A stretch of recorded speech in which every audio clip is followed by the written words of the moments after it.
Ustaz, saya mau bertanya, lebih utama mana antara membantu orang tua dan menikah? Umur saya 27 tahun. Saya bekerja sebagai karyawan.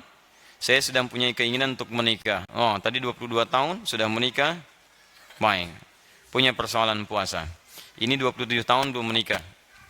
Dan saya sudah mulai komunikasi dengan calon dan keluarga calon akhwat pasangan saya. Tapi di sisi lain gaji saya yang pas-pasan. Setiap bulan saya habiskan untuk dikirim ke orang tua dan kebutuhan sehari-hari saya. Saya takut jika sudah menikah tidak bisa lagi membantu kiriman uang kepada orang tua saya. Pertanyaan mohon diinfokan Ustaz. Baik. Bagaimana solusinya dan mohon informasi seputar buku-buku referensi. Tanya. Quran surah ke-24 ayat 32. Quran surah ke-24 An-Nur ayat 32. Wa ankihul ayama minkum was-salihin min ibadikum wa imaikum. Sekarang perhatikan, ini janji Allah. Ingat, ini janji Allah. Iyakunu fuqara'a yughnihimullahu min fadli wallahu wasi'un alim. Perhatikan baik-baik kalimatnya. Kalau Allah sudah memberikan statement, maka tidak ada keraguan di dalamnya. Dzalikal kitabu la raiba fi. Jika Allah berjanji, maka kaidah kedua mengatakan tidak akan diingkari janjinya. Innallaha la yukhliful mi'ad. Perhatikan dua kaidah ini ya. Awas, hati-hati. Ada dua kaidah dalam Al-Quran ketika kita akan berinteraksi dengan firman Allah Subhanahu wa ta'ala. Satu, Anda mesti yakin, gak boleh ragu. Karena kalimat Quran dibuka dengan keyakinan tanpa ragu. Dzalikal kitab la raiba fi. Jadi kalau Anda ragu dengan statement dalam Al-Quran, firman Allah Subhanahu wa ta'ala, maka Anda tidak akan mendapatkan faidah dari ayat-ayat itu. Tidak akan berguna bagi Anda. Awas, hati-hati. Cuman capek saja Anda baca tapi nggak yakin. Sayang. Kalau bahasa Quran di Quran surah ke-17 ayat 82, wala yazidu zalimina illa khasara. Al-Quran tidak akan memberikan dampak manfaat banyak bagi orang zalim. Zalim itu menempatkan sesuatu bukan pada tempatnya. Tempat Quran keyakinan. Anda tidak menempatkan itu. Anda tempatkan keyakinan di keraguan. Maka kata Quran, Quran tidak akan memberi manfaat pada Anda. Kecuali Anda rugi saja. Ini kaidah pertama. Yang kedua kaidahnya, jika ada janji dalam Al-Quran, maka kembalikan hukum janji itu kepada Allah yang kaidahnya ada di Quran surah ketiga ayat 9. Innallaha la yukhliful mi'ad. Allah tidak akan pernah menyalahi janji. Ingat baik-baik. Yakin dengan ayat, jika ada janji, yakini janji, maka Allah tidak akan pernah mengingkari janji. Modal ini Anda ambil, maka Allah akan berikan segala hal yang tercantum dalam ayatnya, mengiringi Anda dalam kehidupan harian dan capaian rencana-rencana Anda. Sekarang Anda punya rencana Anda untuk pernikahan. Anda katakan, saya khawatir ketika menikah tidak punya cukup biaya untuk menghidupi rumah tangga. Sementara ada orang tua yang sekarang tengah saya biayai. Saya terjebak di dilema di antara dua cinta. Cinta kepada ibu, cinta kepada calon untuk dinikahi. Mana yang harus diutamakan? Perhatikan janji dan solusi Allah di sini. Lihat kalimatnya baik-baik. Wa ankihul ayama minkum was-salihina min ibadikum wa imaikum. Hey, saya ulangi. Orang-orang yang tengah sendirian, single. Kalau jomblo agak kurang enak ya. Hey, orang-orang yang masih single. Ya, ayo dorong mereka untuk mau menikah. Dorong untuk mau menikah. Tentunya dengan syarat-syarat yang telah ditentukan dan berlaku syarat ketentuannya. Ingat, tidak semuanya setiap yang sendirian itu menikah. Hati-hati ya, ada ketentuan-ketentuan yang terurut di situ. Ada kemampuan secara, awas hati-hati, secara mental, secara fisik, ada secara materi yang cukup untuk kepernikahannya. Dan turunan-turunan yang lainnya. Sekarang kalau Anda memenuhi itu, maka kata Quran, ayo dorong untuk menikah. Daripada nanti, maaf ya, keadaan Anda tumbuh berkembang, fisik Anda berkembang, emosi berkembang, ada kontrol yang tidak mulia di dalamnya, maka terjebak dalam perbuatan maksiat di situ. Maka dorong untuk menikah. Bahkan status tidak menghentikan sunnah pernikahan terjadi. Mau Anda merasa orang bebas ataupun maaf dalam perawatan orang lain. Ya, maka dulu ada kondisi perbudakan. Datang Islam dihapuskan perbudakan. Cara menghapuskannya ada dengan pernikahan, ada dengan pemberian, ada dengan kemudian pembebasan diberikan infak, sedekah atau pembebasan tertentu. Maka Islam datang menghentikan perbudakan. Perbudakan dulu ada dalam nuansa barat. Ada di dunia-dunia barat. Datang Islam dihentikan, hilang perbudakan. Dimohon maaf, tolong jangan ajari orang Islam tentang masalah mengatasi perbudakan. Karena teori hilangnya perbudakan itu datang dengan risalah keislaman. Mohon maaf ya, itu jelas pembuktian dalam sejarahnya. Bahkan kata Quran, mau budak, mau orang yang dirawat, mau macam-macam, mau statusnya merasa kurang, ingat tidak menghentikan sunnah pernikahan terjadi pada Anda. Capai rencana ini, siapkan persiapannya, sampai kemudian pada masa itu lakukan pernikahan. Perhatikan, ini yang paling menarik dan ini intinya. Iyakunu fuqara, pakai in. Jika mereka merasa fuqara, fakir, kurang, merasa khawatir ketika menikah hartanya tidak cukup, Masya Allah, yughnihimullahu min fadli, maka Allah akan menjadikan mereka mampu bahkan kaya dalam rumah tangganya. Yughni dari kata ghaniyun, Allah jadikan kaya, bukan cuma cukup, kaya. Perhatikan janji Allah. Kita baca dengan keyakinan. Yang kedua ada janji di situ. Jika mereka merasa fakir, bukan miskin lagi, fakir, ya kurang, tidak cukup, maka yakinkan kata Quran, yughnihimullahu min fadli, Allah akan buat mereka kaya, bukan dari sisi mereka, min fadli, dari keutamaan yang telah Allah siapkan. Saya turunkan 3 kalimat dalam ayat ini, dan disitulah kemudian inti dari apa yang bisa kita persiapkan. Ya, para single, tolong fokus di sini. In, 1, tayyib, iyakungono, ini, fuqara. 1, yughnihimullah. Perhatikan kalimatnya. Kalimat ghani disandingkan dengan pemiliknya, Allah. Kemudian yang ketiga, min fadli. Bahkan nanti ditambah dengan akhir ayatnya, wallahu wasi'un alim, ya. Kita fokus pada 3 hal ini saja. Perhatikan baik-baik. Di sini perasaan kurang disebut dengan fakir. Fakir itu tingkat paling rendah, bahkan di bawah miskin. Makanya ketika diberikan zakat, itu fakir dulu baru miskin. Quran surah 9 ayat ke-60. Innamas shadaqatu lil fuqara wal masakin. Miskin punya pekerjaan, tapi hasil dari pekerjaan tidak mencukupi, kemudian ya tidak mencukupi dari kebutuhan-kebutuhan yang dirasakan perlu untuk diselesaikan. Fakir, pekerjaan nggak ada, nggak jelas, dan tidak ada pendapatan yang jelas untuk memberikan penghasilan untuk membantu pada kebutuhan-kebutuhan. Di fakir. Jamaknya fuqara. Perhatikan, Quran mengambil yang paling dalam, yang paling rendah. Bahkan jika kalian pun merasa fakir, bukan miskin, fakir, jadi berada dalam tingkat yang sulit, kayaknya nggak bisa saya nih. Sulit, bagaimana caranya? Tapi menariknya, kalimat itu diungkapkan menggunakan in. Nih, ini yang paling menarik. Awas, lihat baik-baik ya. Ini ada inna, ada anna, ada in. Dijadikan takhfif. Jika in bersanding dengan kana dan terusannya, in bersanding dengan kana, yakunu, dan seterusnya, maka Anda mesti perhatikan. Lihat baik-baik, kalau setelah kana, yakunu ini kata kerja, verb, maka fungsi in di sini untuk memberikan taukid, penguat hukum. Contoh, Quran surah 3 ayat 31, paling kiri sebelah atas. Qul in kuntum tuhibbunallah. Tuhibbun itu kata kerja, fi'il mudhari, kata kerja, verb. Kemudian kuntum itu turunan daripada yakunu. Kana yakunu, kana kuntum, turunannya yakunu. Hampir sama dengan ini.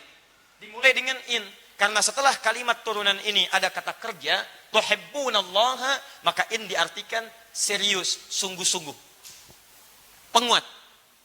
Kita terjemahkan, jika kalian serius mencintai Allah, fattabi'uni, maka ikuti aku, tuntunan Nabi dalam kehidupan. Tapi kalau setelah in, kemudian ada kana, yakunu, dan bentuk jama yakunu, setelah itu kemudian ada sifat atau keterangan, maka in ini menunjukkan perasaan saja, kekhawatiran, dan belum tentu terjadi seperti apa yang dirasakan. Seakan-akan Allah ingin sampaikan kalimat ini, hey, yang masih single, yang banyak khawatirnya ketika akan menikah, khawatir kurang, khawatir nggak dapat ini, nggak dapat itu kan pikiran kamu saja sekarang. Nikah aja belum, sudah mikirkan seperti itu. Ya, kamu jangan banyak mikirkan seperti itu. Ini kalau kita baca dengan terjemah balaghah. Kamu jangan banyak khawatir, karena hukum single beda dengan hukum rumah tangga. Badminton double aja beda dengan single. Jadi ketika antum suasana single, pemikiran single jangan dibawa ke pemikiran rumah tangga. Karena konsep kehidupan manusia ketika single dia akan beda karunianya ketika dia telah berumah tangga dalam kehidupan. Allah itu adil. Tidak mungkin rahmat Allah diturunkan serupa. Anak kecil beda dengan yang telah dewasa. Bukankah Anda memberikan jajanan pada anak TK beda dengan anak SD? Bukankah SD beda dengan SMP? Bukankah SMP beda dengan SMA? Bukankah SMA beda dengan kuliahan? Itu single. Anda saja sudah memberikan sesuai taraf keadilan. Apalagi Allah yang maha adil. Jadi rezeki Anda ketika diturunkan saat Anda single, itu akan beda ketika Anda telah berumah tangga. Lain. Gak percaya? Cepat nikah. Ayo kalau gak percaya. Ya, lihat kalimatnya. Kamu tuh banyak khawatirnya. Pengen nikah, khawatir ini, khawatir itu, khawatir ini, khawatir itu. Capek antum. Begitu ditanya, nunduk aja begini. Nama siapa? Masya Allah. Susah antum, capek. Maka lihat janji Allah di sini. Hei, berikan motivasi. Lihat. Yughnihimullahu min fadli. Ya-nya dibuang. Padahal asalnya bisa dibaca begini. Yugni. Tapi karena ada in, ya-nya dibuang. Jadi yugni, cepat. Ada ya, bacanya panjang. Yugni. Tidak ada ya, baca cepat. Yugni. Dalam kalimat balaghah, ini bisa dibaca. Kalau satu bacaan dari panjang jadi pendek, dipendekkan, itu artinya menunjuk sesuatu yang cepat. Seakan Allah ingin katakan, kalau kamu banyak khawatir sebelum menikah, saya buktikan setelah menikah, saya akan percepat kebutuhan kamu untuk didapatkan. Nih, Allah jadikan kamu yugni, bahkan kaya. Cukup kaya. Masya Allah. Lihat kaidahnya, Quran yakin. Kedua, janji, tidak mungkin janji itu akan disalahi. Allah pasti menepati janjinya. Dua hal. Anda single, Anda banyak khawatir, buang kekhawatiran kata Quran. Anda menikah, maka Allah janjikan Anda akan mendapatkan apa yang Allah janjikan seperti ini. Dari mana? Ini harus Anda baca. Fokus baik-baik, lihat baik-baik. Ustadz, apakah hukum ini berlaku pada setiap yang single kemudian dia menikah langsung bisa kaya atau cukup? Tidak. Kecuali, lihat bagian ketiganya ini diikuti. Min fadli. Anda tidak ikuti ini, maka Anda tidak akan mendapatkan yang dijanjikan ini. Karena hukum Allah menjadikan Anda cukup dan kaya jika Anda mengikuti hukum yang ketiga ini. Min fadli. Maka dari itu sebelum menikah, Anda turunkan hukum min fadli ini. Apa yang dimaksud dengan min fadli?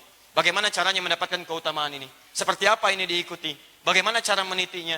Demi Allah saya katakan, saya sudah mencoba untuk mengamalkan apa yang disampaikan Quran ini. Dan hasilnya tidak akan pernah ada janji Allah yang disalahi. Semua terjadi teman-teman sekalian.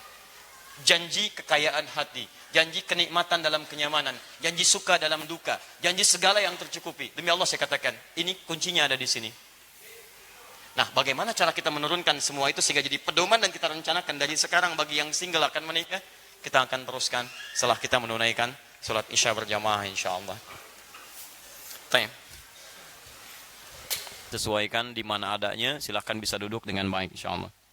Baik, kita teruskan dulu. Bismillahirrahmanirrahim. Apa yang harus jadikan sebagai prioritas? Apakah kemudian saya memilih untuk menikah? Atau kemudian mempertahankan, membantu orang tua?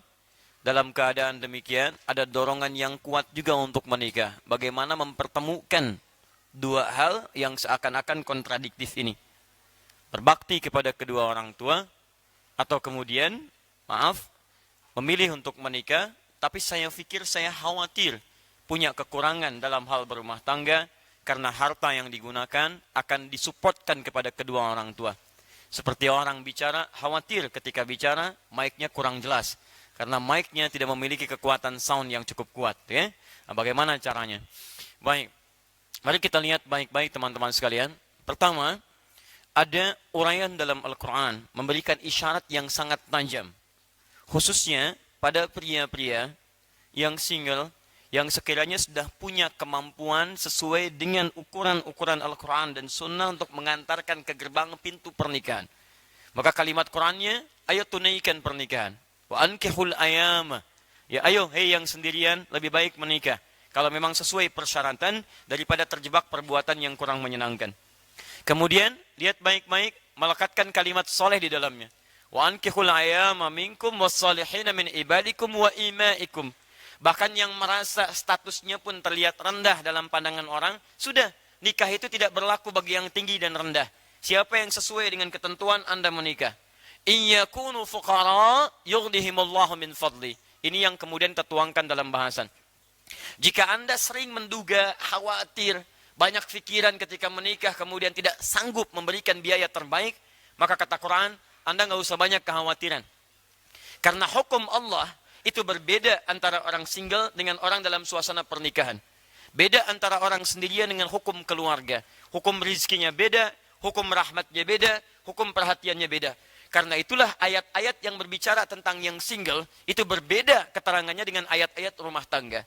Karena itu kemudian kalimat pertama Allah motivasi. Yughnihimullah, ayo, saya bikin kamu mampu, bahkan kaya. Tapi ingat, itu bisa terjadi tidak sekedar dengan menikah saja. Awas, jangan kemudian Anda menikah, Anda tidak mendapatkan itu, Anda tuntut Allah. Ya Allah, di mana keadilanmu? Saya sudah menikah, kok tidak lebih baik daripada sebelum saya menikah? Mungkin ada ketentuan yang tidak Anda ikuti. Apa itu? Min fadli. Semua keutamaan yang Allah janjikan, itu akan diberikan dari sisinya. Dari fadlun keutamaannya. Kalimat fadlun dalam Al-Quran, itu tidak hanya menghadirkan reward untuk Anda dapatkan. Tapi ada turunan syarat-syarat tertentu yang harus Anda ikuti. Karena itu ketika Allah sampaikan kalimat fadlun, fadlun, fadlun, itu selalu bersanding dengan amalan dan ketentuan-ketentuan yang berlaku. Jadi cukup dan kaya dalam rumah tangga, syarat ketentuan berlaku. Mari kita ambil beberapa contohnya. Bismillah. Ini syarat untuk menulis dengan baik, mesti dihapus dulu. Gak mungkin kita tulis dalam keadaan hapusan begitu. Ya, sebelum menikah, pikiran banyak. Setelah menikah, hapuskan. Bismillah. Baik. Gak apa-apa, hapus sendiri, tulis sendiri. Luar biasa. Udah menikah, ngepel sendiri, alas sendiri. Luar biasa. Alhamdulillah. Ya. Tuh. Perhatikan sini baik-baik. Lihat ya, ini diikat dengan min fadli. Perhatikan baik-baik. Allah berikan Anda menjadi mampu dan kaya min fadli dari keutamaannya. Allah yang kuasa, bukan Anda yang kuasa. Saya yang punya aturan, kata Allah. Bukan kamu yang punya aturan. Aturan saya hukum rumah tangga beda dengan aturan single. Baik teman-teman, kita keluarkan hukum pertama dulu. Setiap ada kalimat fadlun, maka sebelumnya selalu ada syarat dalam bentuk amalan. Misal, buka Al-Quran, surah ke-48, ayat 29. Kalau mau lebih indah lagi, surganya, Quran, surah ke-4 An-Nisa, ayat 63 sampai 64. Perhatikan baik-baik, kita mulai dari yang ini. Muhammadur Rasulullah walladzina ma'ahu asyidda'u 'alal kuffar ruhama'u bainahum tarahum ruk'an sujjada yabtaghuna fadla min Allah. Fadla. Kalimat fadlun, fadla. Kalimat fadlun ini dimulai dengan amalan. Syaratnya amal saleh. Apa itu? Kata Al-Quran, perhatikan. Muhammad utusan Allah. Orang-orang yang bersamanya menggunakan ma'a. Ma'a itu ma'iyah. Ma'iyah itu punya dua hukum. Hukum pertama hadir di masanya. Yang bersama Nabi di masa Nabi. Tiada lain sahabat. Sahabat. Hidup di masa Nabi. Melihat Nabi. Beriman pada Nabi sampai mereka wafat. Itu sahabat. Ingat sampai wafat. Kalau dalam hidupnya kemudian imannya bergeser misalnya. Maaf, kemudian bahkan tidak beriman kepada Nabi setelah itu. Seperti Musailamah al-Kadzdzab. Atau ada kemunafikan dalam dirinya. Seperti misalnya Abdullah bin Ubay bin Salul. Maka yang seperti itu tidak disebut dengan sahabat. Jelas ya? Tayyib. Atau hukum kedua. Tidak hidup di zaman Nabi. Tapi beriman kepada Nabi dan mengikuti tuntunannya. Bersama Nabi dalam tuntunannya. Secara singkat keduanya disatukan jadi hukum umatnya Nabi. Kata Quran yang mengaku umatnya Nabi Muhammad SAW. Cirinya. Tegas pada berbagai penyimpangan. Dan penuh kasih sayang dengan sesama muslim. Penuh kasih sayang. Nah, tarahum, Anda lihat mereka itu suka beramal. Apa amalannya? Ruk'an sujada. Sempurna ruku dan sujudnya. Kalimat ruku dan sujud kalau disebutkan salat. Salat. Yabtaghuna fadlan min Allah. Dalam salat itu mereka memohon fadlun, keutamaan dari Allah Subhanahu wa taala. Teman-teman perhatikan, Allah berikan kesempatan fadlun kalau Anda mau menunaikan amalan salat. Fadlun akan diberikan kalau ukuran amal yang menjadi syarat pemberian ini dipenuhi oleh kita. Dia jangan cuma menuntut, ya Allah anugerahkan keutamaan, tapi amalan menuju keutamaan itu tidak pernah Anda ikuti, mustahil. Anda kalau ingin perbaiki kubah, Anda mesti cari tangga untuk mencapai kubahnya. Kalau Anda tidak pernah hadirkan tangganya, bagaimana bisa mencapainya? Ya Allah, burung aja yang nggak dihisap bisa terbang. Kenapa saya yang dihisap nggak bisa terbang? Mimpi Anda. Cari wasilah sampai ke sana. Makanya ketika Anda memohon, ada ayat turun tentang wasilah. Quran surah 5 ayat 35, paling kanan sebelah bawah. Ya ayyuhalladzina amanu taqullaha wabtaghu ilaihil wasilah. Iman pada Allah, tingkatkan takwa, cari wasilah untuk mendekat pada keutamaan yang dimaksudkan. Paham?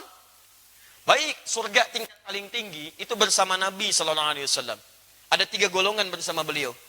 Wa may yuti'illaha war rasula fa ulaika ma'al ladzina an'ama Allahu 'alaihim minan nabiyyin. Lihat, was-siddiqina syatu, wasyuhada 2, was-salihin wa hasuna ulaika rafiqa. Dzalika fadlun.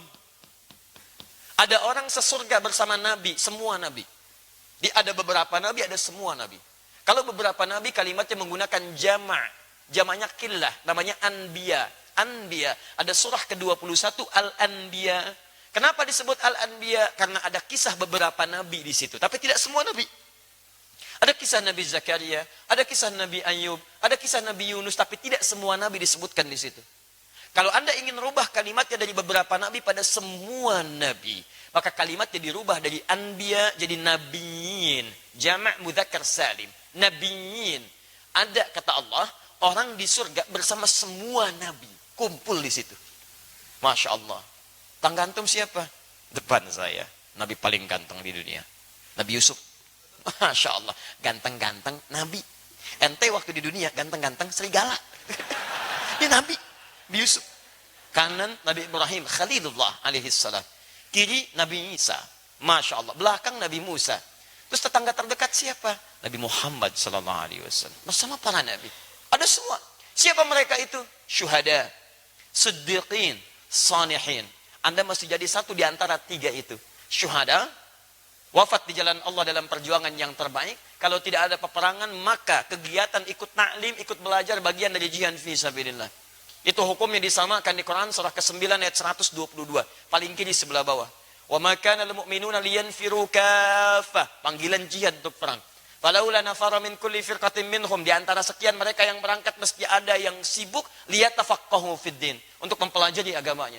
Ayat ini turun untuk membawa sebagian yang semangat keluar untuk datang ke majelis ilmu. Ya, kata Imam Mustafa Al-Maraghi dalam tafsirnya Al-Maraghi, beliau katakan ayat ini sekaligus memberikan hukum yang sama antara yang belajar dengan orang yang berjuang ke medan perang. Hukumnya sama, ketika wafat fi sabilillah. Makanya setiap orang yang berangkat berjihad dengan peperangan, langkahnya dihitung. Sama dengan orang berangkat ke majelis ilmu, langkahnya dihitung. Lihat Ibnu Majah nomor hadis 233 dari Abu Darda radhiyallahu taala anhu. Man salaka tariqan yaltamisu fihi ilman, sahhalallahu lahu tariqan ilal jannah. Siapa yang menyiapkan dirinya menempuh perjalanan untuk belajar sebagian tuntunan agamanya, maka setiap langkahnya dihitung untuk meringankan langkahnya ke surga. Makanya benar ketika ada orang banyak maksiat, membunuh 100 orang, mabuknya banyak, dia ingin tobat, datangnya kemana? Majelis ilmu.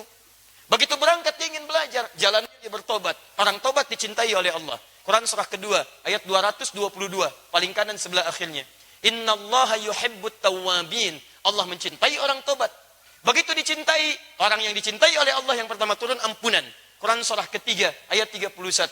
Qul in kuntum tuhibbunallaha fattabi'uni yuhibbukumullah wa yaghfir lakum dzunubakum.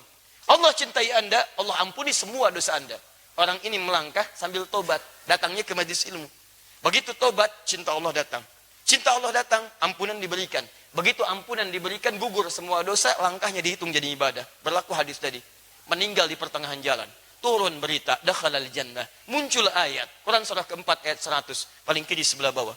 Wa may yakhruj min baitihi muhajiran ila Allah wa rasulih, thumma yudrikul maut, faqad waqa'a ajruhu 'ala Allah. Siapa yang keluar dari rumahnya untuk berubah karena Allah, begitu dia berangkat ingin berubah karena Allah dan Rasul, tiba-tiba di jalan maut datang menjemputnya. Lebih cepat dari apa yang ia duga. Faqad waqa'a ajruhu 'ala Allah. Orang seperti itu pahalanya sudah dituliskan di sisi Allah Subhanahu wa taala. Surga. Surga, teman-teman. Ada kaidah-kaidahnya. Kembalikan ke sini. Anda ingin mendapatkan fadlun bersama para nabi, bersama orang saleh, siddiqin, syuhada. Apa amalannya? Ketika Allah mengatakan dzalikal fadlun, ini adalah keutamaan dari Allah, apa amalannya? Wa may yuti'illaha war rasul, taati Allah dan Rasul. Allah dan Rasul. Allah berikan hukum, ikuti. Rasul tuntunkan, ikuti. Jadi Anda ikuti hukum Allah, Anda ikuti tuntunannya lewat Nabi. Anda wafat dalam mengerjakan itu, peluang surga terbuka bagi Anda. Sepanjang Anda tidak mengurangi pahala Anda dengan mengerjakan hal yang tidak penting dalam kehidupan. Anda taklim, dapat pahala, ikut Nabi. Tapi Nabi tidak pernah mengajarkan Anda mencela orang. Begitu Anda keluar mencela, pahala Anda diberikan pada yang dicela. Awas. Saya tidak, Ustaz. Alhamdulillah, tidak seperti orang itu tuh. Oh, sama aja, pindah. Maka saya katakan pada Anda, saking sayangnya sayang pada Anda tinggalkan semua yang tidak penting. Anda tidak sepakat, tinggalkan yang sepakat tuh ambil. Maka kita lebih tenang dalam kehidupan kita. Kembalikan ke sini. Sekarang Ustaz dalam pernikahan seperti apa? Supaya nggak lama-lama saya, gitu kan? Baik, apa hukum fardun di sini yang harus saya ikuti amalannya? Sehingga dengan itu saya bisa mendapatkan janji Allah yang dijanjikan. Perhatikan turunan-turunannya. Dari hukum sejak pertemuannya dimulai. Ya, Quran surah ke-49 ayat ke-13. Turunan amalan dari sini. Yang bapak-bapak nggak usah nyatet, ini untuk yang single. Ya. 1. Hukumnya diikat dengan pertama ta'aruf yang baik. Saya turunkan ayatnya Quran surah ke-49 ayat 13. Kemudian terjadi lamaran di Quran surah ke-4 ayat yang ke-4. Terjadi pernikahan di Quran surah ke-30 ayat ke-21. Kemudian pembagian tugasnya di Quran surah ke-4 ayat 34-nya, paling kiri sebelah atas. Kemudian perannya digambarkan dalam surah Yusuf, mulai ada pembagian di Quran surah ke-12 misalnya. Kita ambil di ayat ke-5 sampai dengan ayat ke-6-nya. Setelah itu baru masuk ke percarian nafkah yang katanya fuqara. Anda tunaikan saja Quran surah kedua ayat 168. Anda isi dengan iman di Quran surah kedua ayat 172. Kalau pengen lebih cepat, Anda ada di Quran surah ke-7 ayat 96. Kemudian setelah itu, kita hapus dulu yang ini. Semoga Allah ampuni dosa orang-orang yang bisa membantu menghapus, tapi tidak mau menghapus. Baik, ya. Bismillah. Baik, kita simpan di sini supaya lebih dekat. Baik. Kembali ke sini. Ini jangan khawatir tentang rizki kata Allah, karena rizki sudah saya atur di Quran surah ke-22, Quran surah 51 maaf, Quran surah 51 ayat ke-22. Dan ini sudah diturunkan ke bumi di Quran surah kedua ayat 29. Cara mencarinya yang ini. Baik, kemudian kalau ini sudah dicari, maka istri mendukung di rumah. Tadi amalan kembali ke salat, apa kaitan dengan salat? Ada jaminan nanti dipercepat karirnya dengan baik di Quran surah ke-17. Ya. Ayat ke-79 sampai dengan 80. Ini tentang tahajud. Orang tahajud diberikan banyak kemuliaan di sini. Dan tingkatkan lagi takwa dengan amalan lainnya supaya rezekinya dipercepat dari sisi yang tidak diduga. Quran surah 65 ayat 2 sampai dengan ayat ketiganya. Ya. Ini ayatnya. Gak percaya silahkan amalkan. Antum amalkan, persiapkan dengan ayat-ayat ini. Terjadilah apa yang terjadi, maka Masya Allah. Ada yang dijadikan cukup materinya, tapi kaya dalam hatinya. Itu yang hebat. Ada yang dijadikan kaya suasana hatinya, kaya juga rumah tangganya. Modelnya banyak. Seperti yang pertama, Ali bin Abi Thalib radhiyallahu ta'ala anhu. Sampai pakaian rumah tangganya, sampai sekarang masih ada di abadi di Top Cafe. Ada, teman-teman sekalian. Pakaian Sayyidah Fatimah, pedangnya Ali bin Abi Thalib. Bagian dari kisah perjalanan kehidupannya. Ada.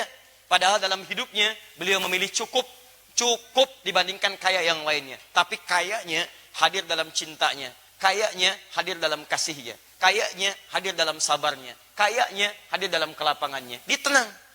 Nyaman. Ada yang kaya, luar biasa, dan rumah tangga juga nyaman. Seperti sahabat Utsman bin Affan radhiyallahu ta'ala anhu. Asetnya banyak. Ya, pernikahannya baik, mulia. Dipandang orang yang paling tawadhu. Orang paling pemalu. Kata Nabi sampai datang malaikat Jibril malu sama Utsman. Masya Allah, asetnya sampai ada masih saat ini. Menikah dengan 2 putri Nabi. Jadi yang satu meninggal, nikah lagi dengan satunya lagi. Abadi kisahnya sampai hari ini. Sampai dituliskan oleh Imam An-Nawawi di antara amalan-amalan yang tadi saya tuliskan itu. Nanti kita runtutkan. Antum pilih mana? Jadi Utsman atau jadi Ali radhiyallahu ta'ala anhuma. Ikuti nilai sejarah di antara keduanya. Yang abu-abu, tinggalkan. Oh, dan sudah lewat masanya. Baik. Satu, lihat. Saya agak rincikan ya, supaya kita agak cepat. Saya kira ini lebih peka. Teman-teman, perhatikan, pertama dari ta'arufnya ikuti. Bukan model pergaulan yang bebas. Ya ayuhan nasu inna khalaqnakum min dzakarin wa untha. Satu, cara ta'aruf pertama, hai manusia. Jadi pernikahan terbuka untuk semua manusia. Hukum bisa diikuti. Awas, karena ini nikah itu fitrah sebetulnya. Bukan untuk orang Islam saja. Karena kalimat Qurannya menggunakan nas. Nas itu untuk semua. Konteks manusia secara komunal itu disebut nas. 241 kali disebutkan dalam Al-Quran. Artinya sifat manusia itu cenderung berkomunal, berkelompok. Kelompok yang paling privasinya keluarga. Jadi ada dorongan fitrah berkeluarga. Di mustahil setiap manusia itu punya fitrah untuk single. Tidak. Pasti ada keinginan untuk berumah tangga. Cuma nanti cara untuk menempuhnya Islam mengatur dengan lebih baik. Bagaimana caranya? Lihat baik-baik. Anda tentukan pasangannya dulu. Inna khalaqnakum min dzakarin wa untha. Kami ciptakan pasangan kalian, laki-laki, pasangannya perempuan. Ingat baik-baik ya. Awas, ini bagian pertama. Hati-hati. Anda tidak mengikuti tuntunan ini, tidak akan datang keutamaan Allah pada diri Anda. Satu, pasangan laki-laki siapa? Perempuan. Anda laki-laki, pasangannya perempuan. Anda perempuan, pasangannya laki-laki. Dan hukum ini ternyata tidak hanya mencakup untuk manusia, tapi keberlawanan ini secara fitrah dari jenis itu mencakup semua makhluk yang membedakan antara makhluk dengan khalik. Hukumnya ada di Quran surah 51 ayat 49, paling kiri sebelah bawah. Lihat kalimatnya, wa min kulli syai'in khalaqna zawjaini la'allakum tadhakkarun. Dan dari makhluk itu kami ciptakan berpasangan yang berlawanan supaya manusia sadar dan merenungkan hanya Allah yang tidak punya pasangan. Allah tak punya pasangan. Lam yalid walam yulad. Tidak beranak, tidak diperanakan. Tidak berpasangan. Walam yakul lahu kufuwan ahad. Tidak punya partner dalam kehidupannya. Dalam aktivitasnya. Manusia tidak punya pasangan, punya aktivitas, punya anak diperanakan. Perhatikan baik-baik. Maaf. Fitrahnya berlawanan. Zaujain itu berlawanan. Jangankan manusia. Kambing itu hewan. Kambing jantan pasangannya betina. Awas, kambing betina pasangannya jantan. Sapi tahu. Kambing tahu. Maaf, semua hewan tahu. Silakan cek. Mohon izin ya, sampai hari ini saya belum pernah temukan artikel ada kambing homo, sapi lesbi misalnya. Saya belum temukan. Jadi hewan yang tidak punya akal pun fitrahnya mendorong dia untuk mencari pasangannya. Jadi kalau ada manusia yang punya akal mencari pasangan sesama jenisnya, ada yang salah dengan fitrahnya. Ada yang keliru itu. Ada yang keliru. Tumbuhan juga begitu, putik benang sari. Makanya antum kalau baca Quran, coba sampai kedalamannya yang jeli.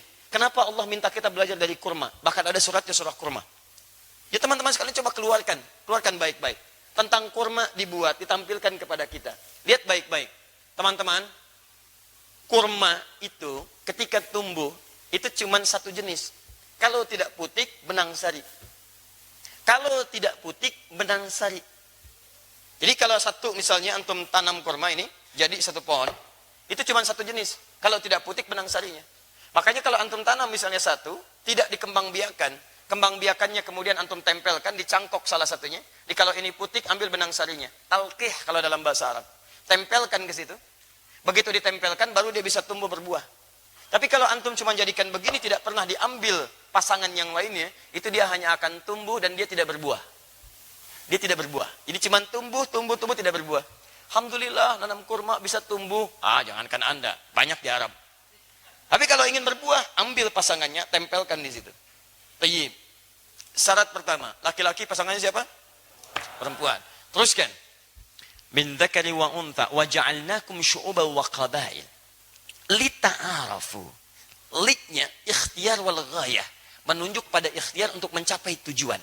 Kata Quran, yang laki-laki perempuan ini kami tempatkan, kami sebarkan di berbagai pelosok-pelosok negeri. Syu'uban, bisa berbeda-beda komunitas, beda RT, beda RW, beda kecamatan, kabupaten, sampai beda negara dan benua. Silahkan.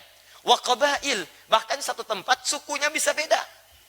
Sumatera berapa suku? Sunda berapa suku? Jawa berapa suku? Silahkan. Satu benua, satu pulau, satu kabupaten, sukunya bisa lain. Tapi dari semua perbedaan itu bukan hanya untuk keragaman. Kata Quran, li ta'arafu, li ikhtiarul ghayah. Untuk ikhtiar mencapai tujuan. Apa tujuannya? Ta'aruf. Silakan cari. Kan antum cari di RT yang sama. Gak ketemu, beda RW. Gak ketemu RW kecamatan. Gak ada kecamatan kabupaten. Gak ada kabupaten, ayo beda provinsi. Gak ada provinsi, mungkin beda negara. Jodoh antum bukan di Indonesia, mungkin di Malaysia. Nggak ada di negara Malaysia, cari beda yang lainnya. Teman-teman Asia nggak ada, mungkin di Amerika. Amerika nggak ada, di Afrika. Sedunia nggak ada yang cocok buat antum, saking istimewanya Anda di hadapan Allah. Bidadari surga mungkin jodoh Anda. Ya. Jadi indah kehidupan itu. Jadi coba kita cari ikhtiar. Mungkin ada teman di kampus, MK memutuskan teman sekantor, barusan hari ini ada, ya boleh menikah dengan teman sekantor. Tidak, teman sekantor begitu banyaknya, satu aja, satu, ya teman sekantor dinikah antum semua, yang lain bagaimana gitu kan? Baik, masya Allah. Kalau anak kuliah boleh menikah? Anak kuliah boleh? Tidak, pulang dulu dari kuliahan baru nikah. Mas. Anak sedang kuliah kemudian dinikahi. Ya. Hati-hati, kadang-kadang kita mesti jeli ya. Seperti menghapus sama, ketika saya tidak minta menghapus, jangan dihapus. Ya. Semoga Allah ampuni dosa orang yang menghapusnya. Ya. Lihat sini. Jadi ini satu ta'aruf. Lihat, ta'aruf itu penting. Ada alif jadi sini. Bukan arafa tapi ta'arafa. Kalau ta'arafa itu saling tahu. Bukan satu tahu, yang satu tidak. Jadi ketika antum ingin cari, silahkan lihat bagaimana calonnya. Perhatikan arafa, bagaimana kedekatan dengan Allah. Turunkan hukum nabinya. Tunkahul mar'atu li arba'in. Perempuan dicari dinikahi karena 4 hal. Ya li jamaliha. Karena kecantikannya, tapi menggunakan kalimat jamal. Ingat, jamal itu lebih bawaan kepada sifat dalam, bukan tampilan luar. Kalau sudah tampilan luar, ke laki-laki jadi jamil namanya. Jamal asalnya sifat indah. Indah itu tidak harus lewat panas. Mungkin lewat perhatian, lewat akhlak, lewat penampilan. Kadang-kadang cantik wajahnya, ya maaf 100%, tapi cerewetnya 1000% misalnya. Ya, nah, itu yang nggak cocok. Awas, lihat baik-baik sini, jamal. Jamal itu keindahan yang tampak. Sayyidah Khadijah dengan Sayyidah Zainab radhiyallahu taala anhuma, cantik mana? Khadijah apa Zainab? Pernah lihat? Jangan ngarang. Kita lihat aja nggak pernah. Ya, nggak boleh mas ngarang. Gitu. Di depan ngarang. Jangan diulang ya. Ya. Ini ngarang. Baik. Teman-teman sekalian, lihat baik-baik. Zainab itu dilukiskan. Kalau sudah mata lihat sulit berpaling saking cantiknya. Makanya ketika Nabi SAW menikahi Sayyidah Zainab, dituduh oleh orang-orang pada saat itu. Orang kafir. Ya, mereka tuduh Nabi Muhammad nih. Muhammad itu senangnya begini. Demi Allah saya katakan, kalau bukan perintah Allah dan sebagainya, mustahil itu terjadi. Buktinya dari beliau tidak ada anak. Kan? Hadirkan kemudian ke dalam kehadiran kita. Tapi indahnya, perhatikan. Tidak pernah ada yang disebut dalam mimpi Rasulullah kecuali Sayyidah Khadijah. Khadijah. Lihat parasnya, Masya Allah, hilang setengah kegelisahan. Dengar suaranya, hilang kegelisahan penuhnya. Sayyidah Khadijah, itulah jamalah. Keindahan yang tampak. Orang bilang inner beauty katanya. Kalau cantik itu relatif, tapi kalau jelek mutlak. Ya. Tapi kalau jamalah tidak. Ada keindahan yang tak nampak dalam wajah. Tapi kalau itu melekat kepada paras, ke laki-laki disebut jamil namanya. Ganteng. Jamil. Nama antum Saiful misalnya, kan? Antum punya sifat ini. Maka Saiful jamil. Misal, contoh. Ya. Kalau perempuan tinggal tambah tak di ujungnya, Jamilah. Nama ibu Mulan misalnya kan, kemudian tambah Jamilah. Jadi, misal Mulan Jamilah. Misal, sifatnya ini. Tapi belum tentu punya ini. Pakai alif ya Pak ya? Pakai alif. Nama antum Jamal pakai alif. Kalau alifnya dibuang, Jamal, unta. Unta jantan. Unta betinanya nakah.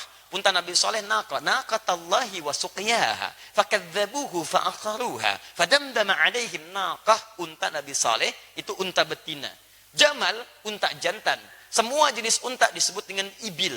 Unta tunggangan disebut dengan bigal. Antum mesti paham.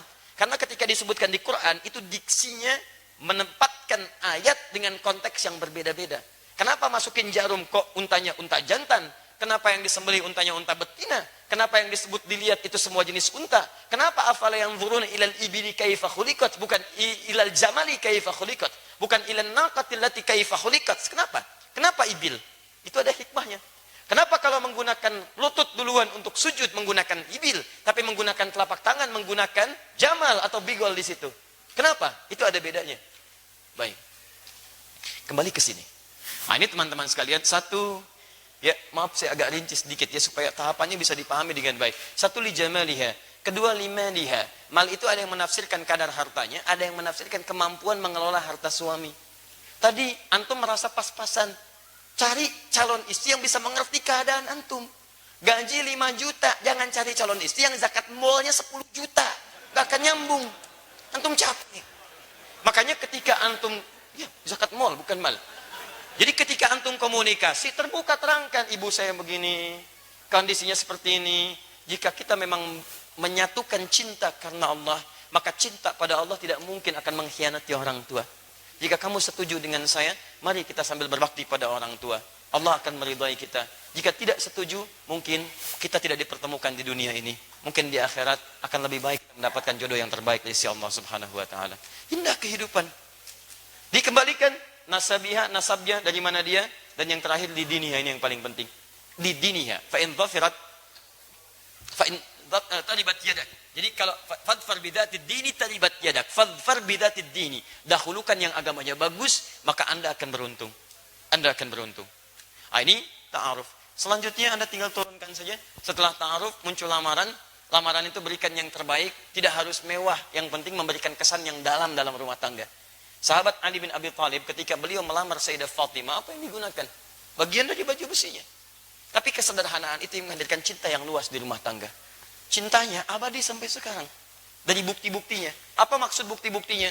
Sampai sekarang kalau antum ke top KP, seperti saya berikan petanya di pertemuan lalu, antum lihat teman-teman, sebelah kiri ada bagian dari peninggalan-peninggalan pakaian Sayyidah Fatimah. Masih ada.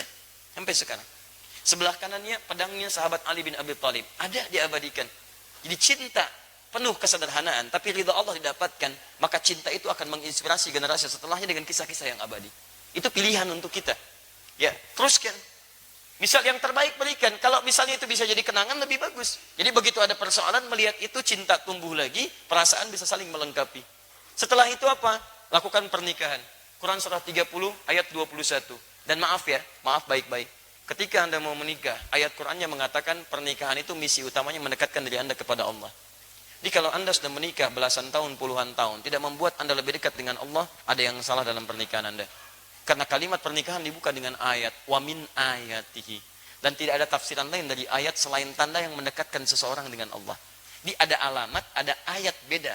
Kalau alamat tanda yang mendekatkan pada tujuan. Di mana alamat Masjid Al-Ihsan, PTM PJS, di sini, di sini, di sini. Anda ikuti cepat sampai ke tujuan. Tapi kalau ayat itu semua tanda yang mendekatkan Anda dengan Allah. Makanya Al-Quran isinya disebut dengan ayat, karena ketika Anda baca ayat Al-Quran lebih dekat keadaan Anda dengan Allah Subhanahu wa taala. Paham? Baik. Koreksi diri sampai hari ini. Setelah itu silahkan bagi tugas. Tugasnya, maaf, Quran surah 4 ayat 34. Istri punya 2 tugas, suami punya 2 tugas. Hati-hati. Jangan sampai tugas suami dipakai oleh istri, tugas istri dipakai suami, itu nggak nyambung. Dan hebatnya, saya akhiri di sini untuk pertanyaan ini. Dalam mimpi Nabi Yusuf alaihissalam, tugas ini dikesankan dengan ibarah yang indah. Kata Yusuf, lihat. Idh qala Yusufu li abi, ketika Yusuf berkata kepada ayahandanya, ya abati, duhai ayahanda tercinta. Lihat, saya melihat dalam mimpi, ra'aitu ahada asyara kaukaba, 11 bintang, wasyamsa, dan 1 matahari, wal qamara, dan 1 rembulan, ra'aituhum li sajidin, saya melihat semuanya sujud kepada saya. Para ulama menafsirkan, termasuk Nabi Yakub paham ini. Oh, ini mimpi, ini enggak sembarangan. Mimpi bukan biasa. Ini akan diangkat jadi nabi, dan kedudukannya lebih besar dibandingkan bapaknya. Karena Syamsun itu lambang dari suami, bapak. Qamar itu lambang dari ibu. Jadi tugas 2 ini, yang ada di Quran surah 4 ayat 34, 2 untuk laki-laki, 2 untuk perempuan, digambarkan dengan kalimat indah. Laki-laki jadilah matahari. Perempuan jadilah bulan. Singkat kalimatnya. Bukankah matahari menjadi cahaya penerang? Maka antum laki-laki datanglah dengan cahaya ke rumah. Cahaya ketenangan. Cahaya bimbingan. Cahaya yang menenteramkan. Bukankah antum saat menjemur ada cahaya matahari, air-air yang basah itu bisa mengering? Itulah tugas antum. Ketika air mata menetes di pipi istri antum, antum yang mengeringkannya. Antum pancarkan cahayanya. Ketika ada sesuatu, kemudian sengatan matahari begitu dahsyat, tempelkan pada sengatannya. Ada yang mengganggu sengat dia. Berikan perlindungan. Berikan kedamaian. Itu matahari. Bulan sebaliknya. Bulan itu pancaran keteduhan. Ibu keluar lihat cahaya bulan. Pertengahan bulan, bukankah indah? Enak dilihatnya, teduh. Demikian Anda seperti bulan. Jadilah ibu seperti bulan. Suami lihat ibu, ada pancaran ketenangan. Begitu melihat seperti Nabi Muhammad SAW, lihat Sayyidah Khadijah. Ada tenang, hilang kegelisahan. Enak. Jadi begitu suami lihat istri, ada ketenangan. Ada kelembutan, bukankah bulan lembut? Ada kedamaian. Di pribadi yang istri yang lembut, lebih mencerahkan, lebih memberikan ketenangan, tatapan yang memberikan kedamaian dalam jiwa, bulan. Makanya kadang seringkali muncul persoalan suami istri karena tugasnya ditukar. Bulan jadi matahari, matahari jadi bulan. Itu masalahnya. Istri itu bulan, jadi matahari. Suami matahari jadi bulan. Muncullah istilah suami-suami takut istri. Kan yang mataharinya istrinya. Ya Masya Allah. Coba, yang takut kepada istri, sebelah kanan saya. Kata RT, ke kanan semuanya. Tinggal satu di kiri. Masya Allah. Kata RT, Bapak takut, tidak takut pada istri. Tidak Pak, cuman istri saya minta saya ke kiri. Anda bisa bayangkan. Ini sama situasinya, takut. Jadi tidak ada. Jadi ada kekompakan dalam rumah tangga, tapi tidak harus menjadikan dominasi itu jadi berbeda. Papa, mama yang bulan, memang. Tapi mama cahaya matahari. Dengan kekuatan bulan, kamu bohong. Masya Allah. Dah, ini selesai bahasan ini. Ya, yang lainnya silahkan teruskan. Saya sudah terangkan ini rizki ada di langit, diturunkan ke bumi. Ini cara mencarinya, turunkan. Kalau ingin cepat, Quran surah 7 ayat 96. Ingin lebih cepat lagi tadi, yabtaguna fadlan minallah, caranya salat, tunaikan tahajud. Tidak ada kisahnya suami istri tahajud kemudian rizkinya sulit, tidak ada kisahnya. Semua yang tahajud, semua yang kompak diberikan kemudahan oleh Allah Subhanahu wa taala. Baik. Semoga Allah lapangkan pada yang belum menikah untuk mendapatkan jodoh terbaik dan insyaallah membawa kepada ridha Allah Subhanahu wa taala.